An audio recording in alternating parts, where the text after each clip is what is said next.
Bon début de semaine à toutes et à tous, madame, messieurs, bonsoir et merci de votre fidélité.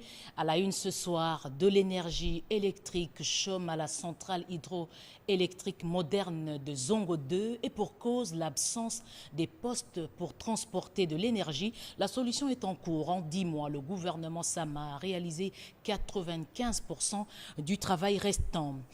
Et puis de la rumba congolaise à l'art culinaire, en passant par la mode servie aux festivaliers à Abidjan, Côte d'Ivoire. La 14e édition du Festival des musiques urbaines, organisé par le groupe Magic System, a offert du spectacle de musique. 14 artistes africains, dont ceux de la République démocratique du Congo, ont exposé du talent. La CENI se donne un nouveau visage. Le nouveau logo de la centrale électorale a été dévoilé au public aujourd'hui. Les idées forces sont entre autres l'indépendance, la transparence et le professionnalisme. C'est tout pour le titre encore une fois. Bonsoir et merci. Les modifications sont attendues pour améliorer la loi sur l'aviation civile en RDC, plus de 10 ans depuis sa publication.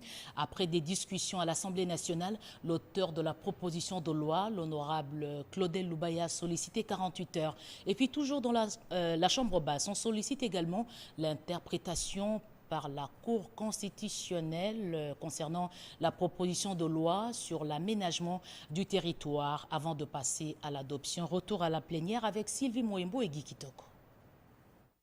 Les députés nationaux se sont retrouvés autour de 2 points à l'ordre du jour de ce lundi 16 mai 2022. Le premier point a porté sur le rapport de la Commission Aménagement du territoire, infrastructure et de la communication relatif à la proposition de loi sur l'aménagement du territoire dont l'économie générale a été déjà présentée par le ministre Guy Luando de l'aménagement du territoire. Après les rapports de la commission présentés par le député national Sylvain Kassereka, la représentation nationale, sous la conduite du président Christophe Mbosoko Diapwanga, a jugé bon de différer l'adoption de cette proposition de loi sur l'aménagement en attendant l'interprétation par la Cour constitutionnelle de l'article 9 de cette proposition de loi. Le deuxième point était axé sur l'examen à vote de la proposition de loi numéro 10/014 du 31 décembre 2021 relative à l'aviation civile. Cette proposition, œuvre du député national André Claudel Loubaya, vise à améliorer la législation en ce qui concerne l'aviation civile conformément aux exigences de l'Organisation de l'aviation civile internationale 12 ans après sa mise en œuvre. Préoccupé par l'actualisation de cette proposition de loi en prélude de l'audit de l'OIACI prévu en août prochain, le ministre des Transports, Voies de communication et de désenclavement, Chérubin Okende-Senga, qui était accompagné de son vice-ministre et des députés mandataires concernés sur la question, a pris part en observateur au débat de ce lundi à la Chambre basse du Parlement. Après son économie générale, le député national Claudel Loubaya a dit avoir besoin de 48 heures pour répondre aux préoccupations des députés nationaux. Les leaders d'opinion du territoire de Mwenga fustigent le faible taux de financement réservé à leur entité territoriale dans le programme de développement des 145 territoires. Les sénateurs de ce coin ont levé la voix à la plénière au Sénat. Répartition de l'enveloppe financière octroyée au projet de développement des 145 territoires du pays était au centre d'une audience que l'honorable président du Sénat, Modeste Bahati-Lukwebo, a accordé à la délégation des représentants de Mwenga, un des territoires de la province du Sud Kivu. Conduite par Espérance Moami Kazi, cette délégation du Sud Kivu estime que la répartition telle que présentée dans le budget global du projet est loin d'être équitable ni équilibrée concernant les 5 chefferies de leur territoire. Ces fils de Mwenga décrient une disparité criante et demandent réparation. C'est pourquoi ils sollicitent l'implication du président du Sénat pour corriger ces erreurs. Il y a des territoires qui ont reçu moins, 6%, des chefferies qui ont reçu 6%, des chefferies qui ont reçu plus de 40%, de 50% et les autres 10%. Et donc, ces déséquilibres de partage dans les territoires nous a poussé de venir dire au président de nous accompagner à faire corriger les erreurs matérielles. Dans un autre décor, Modeste Bahati-Lukwebo a échangé avec la conseillère économique et commerciale de l'ambassade de Belgique en République démocratique du Congo, Laurence Eiblom, qui est venue remercier Modeste Bahati pour son implication dans la réussite de la mission économique et commerciale belge organisée en mars dernier en République démocratique du Congo. Mission, il faut le rappeler, qui a réuni plus de 100 entreprises belges au Pullman Hotel de Kinshasa. Laurence Eiblom a par ailleurs annoncé l'organisation des autres missions similaires dans les provinces du Nord et Sud Kivu à partir du mois de juillet prochain.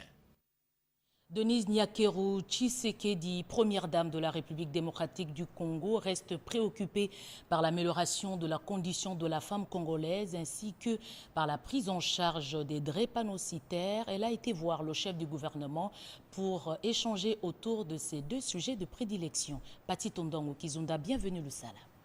Évalué avec le Premier ministre et chef du gouvernement, Jean-Michel Sama Lukonde Kyenge, des différents plaidoyers menés par la première dame, que Denise Nyakeru Tshisekedi a fait les déplacements pour la primature ce lundi 16 mai 2022.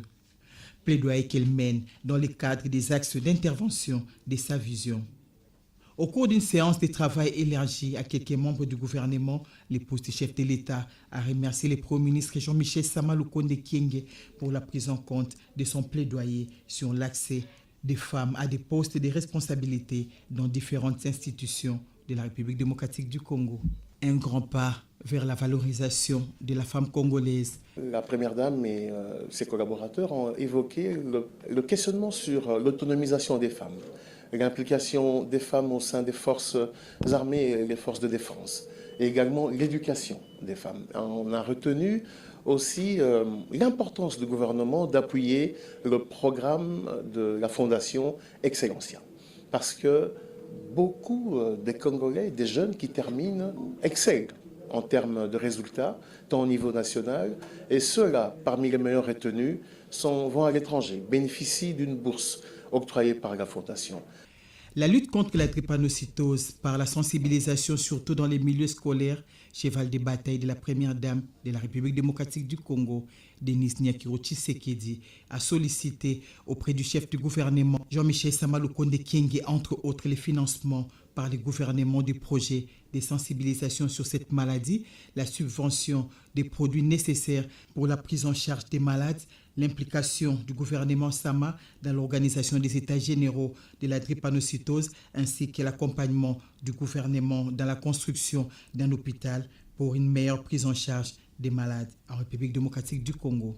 Il s'agit d'échanger sur des préoccupations importantes qui concernent la fondation Denise Nyakeru Tshisekedi. Il s'agissait également de s'intéresser sur la prise en charge de la drépanocytose, une maladie orpheline qui concerne 2 à 3% des Congolais. Une maladie pour laquelle il y a jusqu'à ce jour très peu d'implication du gouvernement. Le Premier ministre a instruit tous les ministres sectoriels de faire un effort pour que ce gap soit corrigé. Le chef de l'exécutif national, Jean-Michel Sama Lukonde Kyenge, a instruit les ministres sectoriels pour que cette démarche de la première dame, Denise Nyakeru Tshisekedi, trouve des réponses favorables. 4 communes de Kinshasa vont être reliées par des ponts. Il s'agit de Ngaliema, Selembao, Bandalungwa et Bumbu. Ces ponts seront construits sous la supervision du ministère des Travaux publics. Vous savez, le chef de l'État a visité très récemment le quartier Kanluka. C'est de là que les travaux ont été lancés. Eurydice Kitutumodiri. Qui a dit que le quartier Kanluka, dans la commune de Kintambo, figure dans les oubliettes du chef de l'État Félix Antoine Tshisekedi Tshilombo? L'heure est à la modernisation de ce quartier populaire enclavé depuis 2 années. Pour ce faire, l'opinion s'interroge sur la nature de ces travaux lancés par le chef de l'État le week-end dernier, qui fera de ce quartier un véritable chantier à ciel ouvert. Ce projet vise d'abord la réhabilitation de l'avenue Cimetière qui quitte le triangle Benseke. Nous allons complètement réhabiliter cette avenue Manifeste qui va prendre en charge 2 ponts. D'abord le pont Sakombi, qui est le premier pont, et ensuite le pont qui se trouve exactement à l'entrée du Kanluka. Mais l'important ici, c'est que ce pont permet justement qu'on puisse accéder à la commune de Selembao jusqu'à atteindre l'avenue 24 novembre. Et ensuite, de l'autre côté, nous avons aussi l'avenue Chrétien qui fait la connexion avec l'avenue Kitambo en passant en dessous du pont du pont Lunda-Boululu. Donc nous avons ainsi, au travers de ce projet, permis la connexion de 3 communes. La totalité de l'argent pour ce qui concerne la construction du pont, qui est l'ouvrage principal. C'est cet ouvrage à pont. Donc vraiment, nous sommes engagés dans ce projet et Bilembo et Romonana dans très peu de temps. La ville de Mbandaka va bientôt faire peau neuve. Des travaux de modernisation de sa voirie ont été lancés il y a quelques jours. 3 membres du gouvernement ont fait le déplacement de cette ville. Guy Luando de l'aménagement du territoire, le ministre des Finances Nicolas Kazadi ainsi que Chérubin Okende des Transports et Voies de Communication. Le ministre d'État, ministre de l'Aménagement du Territoire, Maître Guy Luando Mboyo, a lancé dimanche 15 mai 2022 les travaux de modernisation de la voirie urbaine de Mbandaka, chef-lieu de la province de l'Équateur. En présence de ses collègues des Finances et des Transports et Voies de Communication, le patron des villes qui s'est adressé à la population de Mbandaka au nom du président de la République et du Premier ministre a indiqué que ces travaux visent à moderniser et développer la ville de Mbandaka et ce, conformément à la vision du chef de l'État Félix Antoine Tshisekedi Tshilombo. Maître Guy Luando Mboyo, qui a conduit la délégation gouvernementale dans cette partie de la RDC, a aussi annoncé que, outre le démarrage des travaux de modernisation de la voirie urbaine de la ville de Mbandaka, il sera bientôt procédé aux travaux d'électrification et de desserte de cette ville en eau potable. Tata Mokonzi ya Mboka, Félix Antoine Tshisekedi Tshilombo, atindaki biso à travers papa premier ministre na biso Sama Lukonde Kyenge, Oya awa na ville ya Mbandaka pendant qu'on lancer officiellement les travaux ya modernisation et asphaltage na kati ya voirie ya Mbandaka na ba tronçon oyo ezali retenu na première phase ya projet oyo. En dépit de la résurgence de la maladie à virus Ebola dans cette province, le ministre a rassuré la population de la venue très prochaine dans le Grand Équateur du chef de l'État. Et en ce qui concerne les questions d'ordre politique, aussi bien en rapport avec le rétablissement de l'ordre au sein de l'Assemblée provinciale, l'invalidation anarchique des députés provinciaux, l'arrestation des députés provinciaux, l'arrestation des activistes de la société civile et des journalistes, Guy Luando Mboyo a indiqué que les mesures idoines seront prises en temps opportun. Bientôt la reprise des activités à la cimenterie de Kimpese. Après 11 années d'inactivité, la ministre d'État en charge du portefeuille, Adel Kaïnda, a visité les installations de cette société avec différents partenaires avant le redémarrage. Angèle Mabiala Landou et Eli Toumba reviennent sur le processus de fabrication du ciment. Cette fumée à laquelle étaient habitués les habitants de Kimpese va bientôt sortir de la cheminée de la cimenterie nationale La Sinat, ce pour le grand bonheur des ouvriers et de l'ensemble de la population. De la carrière, les matières grises sont acheminées dans le hall, puis prises en charge par l'excavatrice pour aller dans la bande transporteuse jusqu'au broyeur à cris. Le calcaire et l'argile sont ensuite réduits en poudre par le moulin à cris et stockés dans les 3 silos. La farine va dans les fours, puis dans les zones de préchauffage jusqu'au refroidissement en passant par la cuisson. Ces machines devenues obsolètes ont besoin d'une vraie cure de jouvence pour une meilleure performance. La délégation de la Sinat et celle de Diamond Cement, qui ont effectué une descente dans les installations de la Sinat, remercient la ministre d'État en charge du portefeuille, la princesse Adel Kaïnda Maïna, qui ne jure que c'est la relance des activités de ce géant industriel national. C'est depuis 2011 que la cimenterie nationale de Kimpese a mis la clé sous les paillassons. 11 ans jour pour jour, les travailleurs ont eu des difficultés pour survivre. Ils ne savaient pas à quel sens se vouer. Des mariages étaient disloqués, des familles disloquées, des enfants abandonnés et même des enfants non scolarisés. Surtout ce qui est pire, c'est que certains travailleurs sont décédés. Il a fallu que la ministre d'État en charge du portefeuille, la princesse Adel Kaïnda Maïna, s'implique pour trouver un partenaire de taille. Pour justement que ces machines qui sont devenues obsolètes, qui n'ont pas fonctionné voilà 11 ans, puissent redémarrer. C'est alors que ces travailleurs pourront reprendre la production du ciment gris. Dans l'usine de la Sinat à Kimpese, Eli Toumba et Angèle Mabiala Landou pour la radio-télévision nationale congolaise.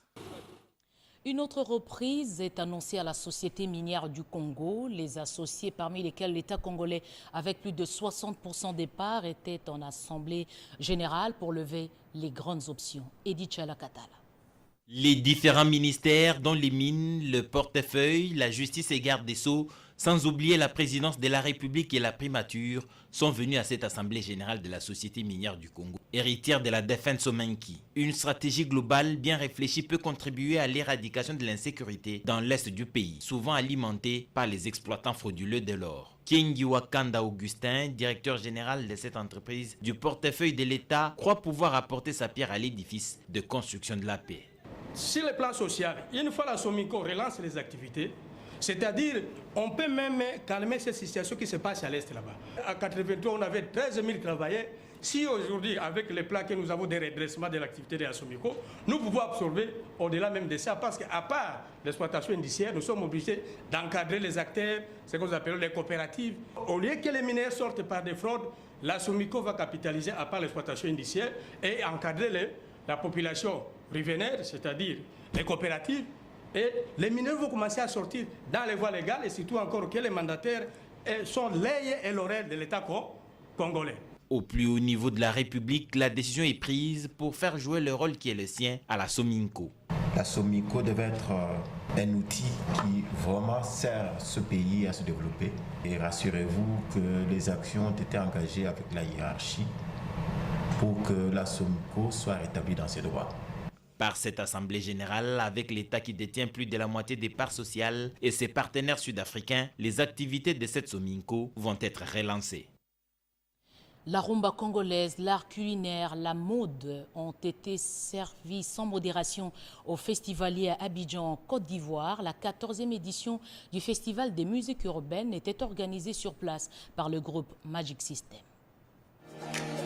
La ministre de la Culture et de la Francophonie de la Côte d'Ivoire, Françoise Leguenou Remarque, a ouvert mardi à Onumabo, en Côte d'Ivoire, la 14e édition du Festival des musiques urbaines FUMUA, en présence de ses homologues congolais en charge de la culture, art et patrimoine, Catherine Katungu-Fora, et celui du tourisme Modéron Timba, organisé du 10 au 15 mai courant dans les villes d'Abidjan et de San Pedro sous le thème entrepreneuriat et employabilité des jeunes. Madame Remarque a d'entrée de jeu salué la persévérance et la résilience du leader du groupe Magic System et le commissaire général du FUMUA, Traoré Salif, dit Assalfo, pour avoir maintenu la cohésion du groupe et perpétué ce festival au fil des ans. Elle a par ailleurs souhaité la bienvenue à toutes les délégations, en particulier celle de la RDC, avec la présence de Madame Marie-Rose Luzolo, alias Amazon,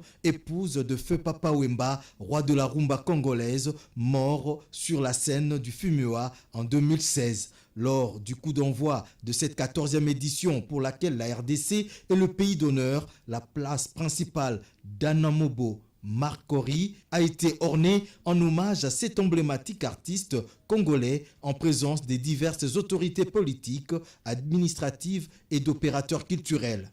12 artistes en majorité jeunes venus de la RDC, du Gabon, du Mali, de la Tanzanie, la France et du Cameroun vont exposer leurs divers talents lors d'une tribune consacrée à la jeunesse de toutes les couches socio-professionnelles pour des échanges, des partages d'expériences autour des conférences, d'ateliers, de renforcement de capacités et d'information et des rencontres.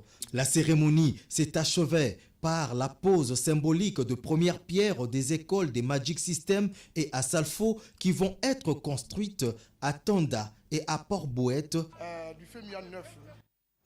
Finances publiques, une mission mixte de contrôle a été lancée aujourd'hui auprès des assujettis, pour l'encadrement de recettes non fiscales à mobiliser pour le compte du Trésor public par le ministère de l'Environnement et la DGRAD. Cédric Eninambo, explication. dans le travail, un comportement exemplaire, des mots fermes qui sonnent à la fois comme une exhortation ou encore une interpellation. Cette activité du lancement officiel de la mission de contrôle mixte ministère de l'Environnement et DGRAD poursuit un objectif principal, celui de mobiliser plus de recettes pour le compte du Trésor public et du point de vue spécifique, améliorer les niveaux de mobilisation des taxes d'implantation et des pollutions dont les assignations sont fixées à plus de 108 milliards de francs congolais et d'une manière un peu plus large, lutter contre la fraude. Je vous exhorte à manifester un comportement exemplaire auprès des assujettis qui, du reste, sont nos partenaires avec qui nous avons toujours souhaité développer un climat de collaboration franche dans le respect des lois et règlements régissant les recettes non fiscales. Je lance un vibrant appel à la conscience de chaque membre de cette mission pour apporter sa contribution à l'effort de mobilisation des recettes assignées à la DGRA dans le secteur de l'environnement. De son côté, le secrétaire général à l'environnement a appelé les missionnaires, faisant allusion ici au service d'assiette, en mettant en garde tout dérapage envers les assujettis et promet des sanctions exemplaires à l'endroit des récalcitrants. Par ailleurs, la DGRAD pour cette année budgétaire doit dépasser la barre de 2 935 milliards 21 772 708 francs congolais au titre des assignations. Et cette régie financière compte s'appuyer sur ses missions sectorielles. En nouvelle, l'IGF porte à la connaissance de l'opinion tant nationale qu'internationale que les conclusions auxquelles elle a abouti à l'issue de sa mission de contrôle du projet de parc agro-industriel de Boukangalonzo ont fait l'objet d'une transmission à l'officier du ministère public qui, après enquête supplémentaire, avait décidé de prendre en charge ce dossier et de le porter auprès du juge pour établissement de responsabilité au vu de la gravité des faits. À ce stade, l'IGF est par conséquent dessaisie de ce dossier et ne peut donc plus communiquer là-dessus. En tout état de cause, ce que l'opinion doit retenir est que cette mission de contrôle avait été demandée par l'ancien Premier ministre Matata Ponyo lui-même et non par une quelconque autorité politique ou judiciaire pour être qualifiée par lui d'acharnement. Sa demande était motivée par les accusations lancées à son endroit dans l'opinion ainsi que les différents milieux politiques, accusations qui se sont révélées fondées et que l'IGF a documenté dans le respect des normes en matière d'audit et de contrôle. L'IGF confirme par conséquent que le projet de parc agro-industriel Boukangalonzo est un échec désastreux qui a coûté à la République plus de 287 millions de dollars américains et que son instigateur, l'ancien Premier ministre Matata Ponyo, est bien l'auteur intellectuel, dit ce communiqué, matériel et principal de cet échec, ainsi que des détournements qui ont eu lieu. L'inspection générale des finances n'a par conséquent aucune excuse à présenter et reste convaincue que l'analyse de ce dossier, quant au fond, ne pourra que confirmer la responsabilité personnelle pleine et entière de M. Matata Ponyo dans cette débâcle. En attendant qu'une telle analyse ait lieu, l'inspection générale des finances n'entend pas être distraite de sa mission et préfère se concentrer sur la traque d'autres délinquants financiers. Je l'ai dit en ouverture de cette édition d'information que de l'énergie chômée à la centrale hydroélectrique moderne Zongo 2, la cause est toute simple, c'est l'absence de postes pour transporter de l'énergie et depuis 10 mois, des travaux ont été réalisés. Le poste 220 kV de Kintsuka va bientôt entrer en service dans 10 mois, selon Shanghai Electric qui réalise les travaux. Le directeur général d'Esnel SA, Jean-Bosco Kayombo-Kayan, qui accompagnait les ministres des Ressources hydrauliques et électricité, Olivier Mwenze-Moukaleng, donne les détails techniques sur les bénéfices d'un tel poste à Kinshasa. Le courant des Zongo 2 va enfin avoir des infrastructures d'accueil avec la distribution à Kinshasa. Tout est en train d'aller selon le programme et la SNEL y met tous ses moyens pour remplir son rôle et nous sommes en train de suivre l'entrepreneur Shanghai électrique qui a une grande expérience dans le montage de ces postes. Et nous pensons que tout va bien. Mais nous avons parfois quelques paramètres qui peuvent nous déranger. Comme vous le savez, il y a le Covid qui a fait que certaines grandes villes en Chine ont été confinées, dont particulièrement Shanghai, qui est un des premiers ports containers du monde. Et beaucoup de nos containers sont encore bloqués un peu dans cet embouteillage de containers. Mais nous mettons tout en œuvre pour que l'impact ne soit pas très, très grave. Le gouvernement est en train de suivre ça de près. Je crois que nous viendrons encore une fois pour voir ce qu'il y a, comment ça évolue. Et s'il y a un problème, je crois que des solutions seront trouvées. Près de 2 millions d'abonnés à Kinshasa seront pris en charge par ces postes. Le président de la République est attendu au Grand Bandundu. Les chefs coutumiers de cet espace ont exprimé ce désir au cours de récents séjours que venait d'effectuer sur place Claude Ibalanki. Il est coordonnateur du mécanisme de suivi de l'accord d'Addis Abeba. Robert Ndaechi-Sensé. Historique qui a pris les allures d'une campagne électorale, car la population de l'espace Grand Bandundu attend avec impatience l'arrivée de Félix Tshisekedi Tshilombo, président de la République, dans cette partie du territoire national. Cet engouement, tout le monde s'est réuni autour de cet idéal que prônent les chefs de l'État. Donc c'est bon, c'est ce qui m'a marqué et c'est un élan que nous devons maintenir, cet élan d'unité, de cohésion pour bâtir cette province de Kwilu et les Grands Bandundu avec les Maïndombe et les Kwango. La descente à Kikwit du leader d'opinion, Dr Claude Ibalanki Kolomba, pour sensibiliser la population à un accueil massif du père de la nation, restera gravé dans la mémoire collective. Les détenteurs du pouvoir coutumier, tous réunis comme un seul homme, ont dédié l'espace Grand Bandundu à Félix Tshisekedi Tshilombo et investi Claude Ibalanki Kolomba comme leader naturel et incontestable pour agir et parler au nom des filles et fils du Grand Bandundu. C'est à travers une cérémonie d'investiture comme cela n'a jamais été fait avant. Pour les nouveaux princes, à travers ce geste, c'est le chef de l'État Félix-Antoine Tshisekedi Tshilombo qui est honoré. À l'université de Kikwit, les hauts représentants du chef de l'État Claude Ibalanki Kolomba est allé dire aux étudiants et aux corps académiques que le chef de l'État est en route pour l'espace Grand Bandundu. Le recteur de l'université de Kikwit a transmis les doléances de cette alma mater au coordonnateur du mécanisme national de suivi de la CORCAD. Pour sceller la cohésion et l'entente, un match de football a été organisé avec l'équipe de Vutuka de Kikwit. La particularité de cette rencontre, c'est le gardien de but, Claude Ibalanki Kolomba, qui a arrêté net 3 pénaltys, de quoi susciter la curiosité du sélectionneur national pour être recruté un jour comme gardien de but. Avant de quitter la ville de Kikwit, Claude Ibalanki Kolomba a offert des équipements sportifs à toutes les équipes de la ville de Kikwit. Merci à Claude Ibalanki Kolomba et au chef de l'État pour ce geste de cœur. Augustin Kabouya face aux jeunes responsables des comités fédéraux de la Ligue des jeunes de l'UDPS au centre des entretiens, le comportement des jeunes au sein du parti présidentiel. Alain Bikaï. Il est sur tous les fronts pour redorer l'image des marques de son parti. Le secrétaire général de l'UDPS, Augustin Kabouya, était avec le président et les membres des comités fédéraux de la Ligue des jeunes pour l'éveil des consciences. Dans la foulée, le secrétaire général lâche que personne ne sous-estime la jeunesse de l'UDPS, car à l'UDPS, nous avons une crème intellectuelle suffisante à la Ligue des jeunes. Pour le secrétaire général de l'UDPS, l'option levée pour revaloriser les cellules est incontournable. Tout jeune qui se réclame membre de l'UDPS doit se faire identifier dans sa cellule respective pour mettre fin au mercenariat politique observé ces derniers temps dans nos rangs.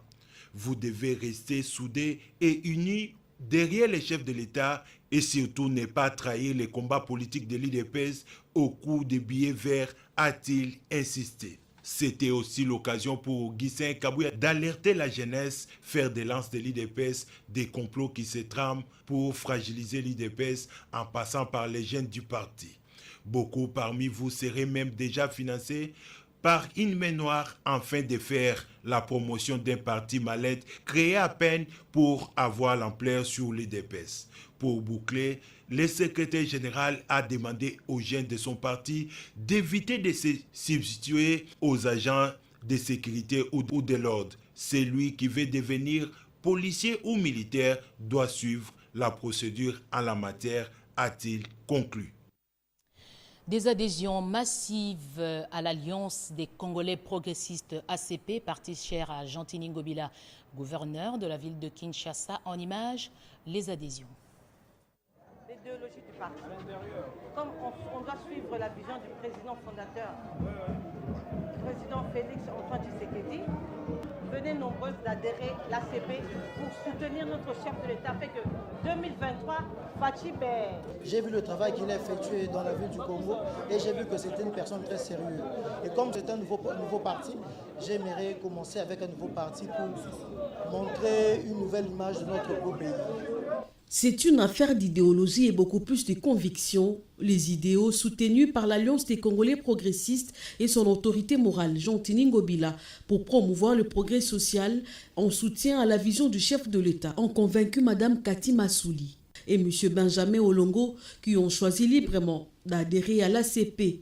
La cérémonie marquant cette adhésion a été présidée hier au siège du parti par le secrétaire général adjoint. Ces nouveaux adhérents ont apposé leur signature sur l'affiche et ont reçu les emblèmes du parti ainsi que le test juridique, à savoir le statut, le projet de société et l'arrêté portant création de l'ACP, qui fera sa sortie officielle le 28 mai prochain au Stade des Martyrs. Toute la salle était bien motivée et a accueilli Kati Massouli et Benjamin Olongo, qui ont également lancé un appel à tout le monde, surtout les jeunes, à adhérer à la vision du chef de l'État, celle du changement au bénéfice du peuple.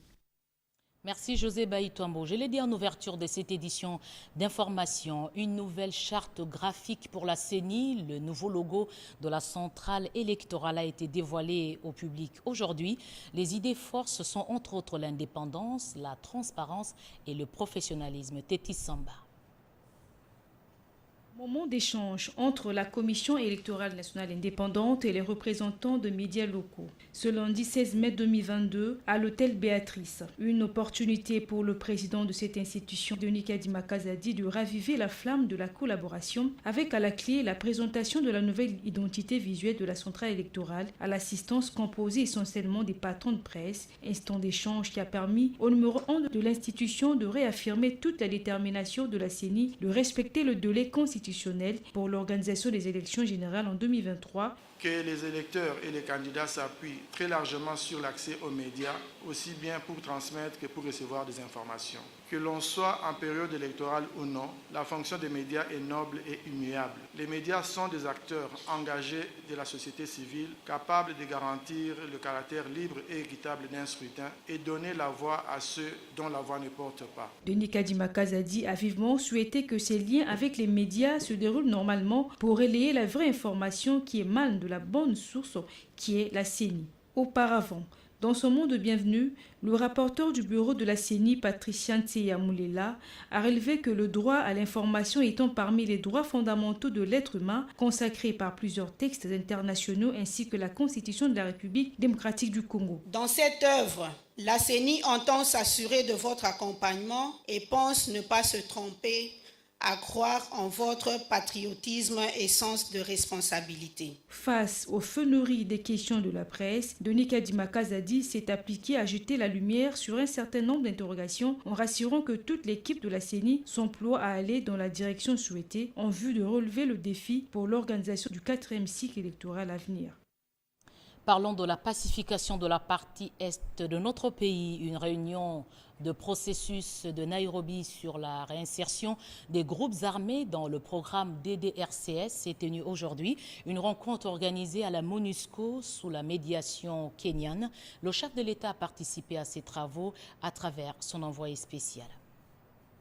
Réunis ce lundi au siège de la MONUSCO, les diplomates européens, américains, britanniques, chinois et ceux de l'Union africaine ont félicité le président de la République Félix Antoine Tshisekedi Tshilombo pour les processus de paix de Nairobi que conduit le professeur Serge Tshibangu, mandataire spécial du chef de l'État.